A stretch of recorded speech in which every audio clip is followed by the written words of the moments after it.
Keith Aubry. I'm a research wildlife biologist at the Pacific Northwest Research Station of the U.S. Forest Service in Olympia, Washington. I do research on wildlife, primarily carnivores, but I've done research on birds and amphibians as well in the past. Well, my interest in wildlife and animals started when I was a boy. I lived near San Francisco, California, with the oak woodlands behind my house, and so I spent most of my free time roaming around those woods looking for lizards, snakes, frogs, and pollywogs that I could catch and hold in my hands. By the time I was going to college, I knew that I was going to have a career working with animals. I wasn't quite sure then what it would be, but I knew that's what I wanted to do. And I ended up doing my doctoral work finally at the University of Washington, studying the Cascade red fox.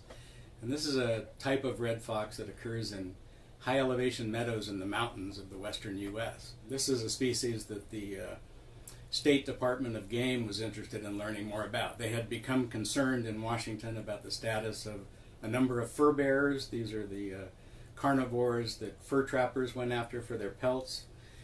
And a lot of them had been trapped heavily in the early part of the 20th century, and their populations had declined.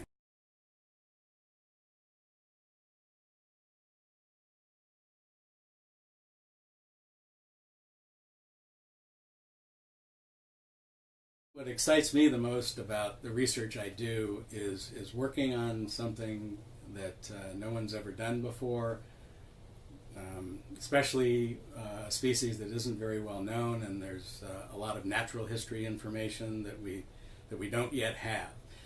As I mentioned, one of the species that we were concerned about was the wolverine, and that's a species that when I first started working on it, there had only been one study ever conducted in the United States in the lower 48, and that was in Montana, and it was a pretty small-scale study. There was no clear picture of where wolverines occurred and where they didn't, and what primary habitats they were associated with.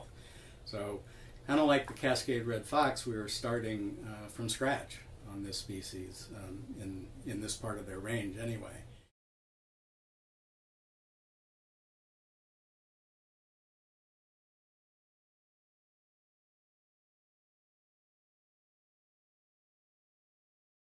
I think the most important part of doing good science is being intimately familiar with previous research on that topic. Because without a thorough understanding of the topic you're trying to investigate, you can't develop good hypotheses. So you need to be very familiar with the subject matter you're trying to investigate, and because that will help you to ask good questions.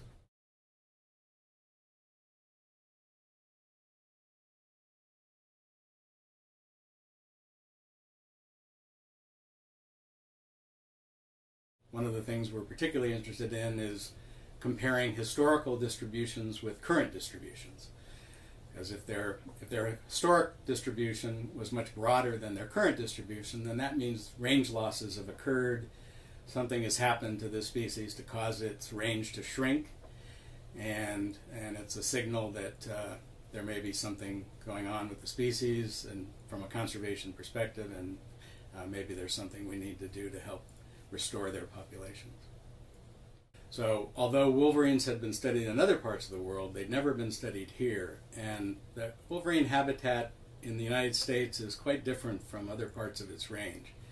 In this region they live in the high mountains, so they're in mountain systems, whereas up north they're in tundra and taiga and much flatter and very different environmental conditions.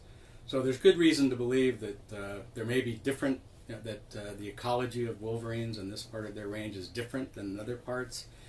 And it was very important to start gathering some basic information on their distribution, their status, their history, their basic ecology.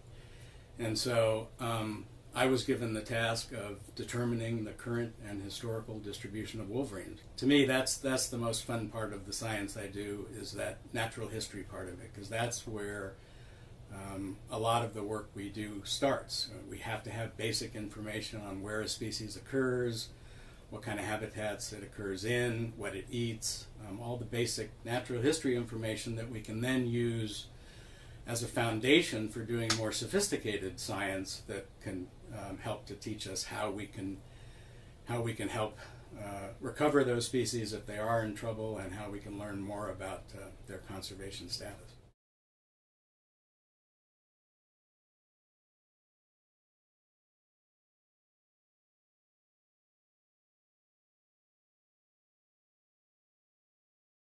Visit the Natural Enquirer website for more information. There you can learn more about how to develop your own testable question.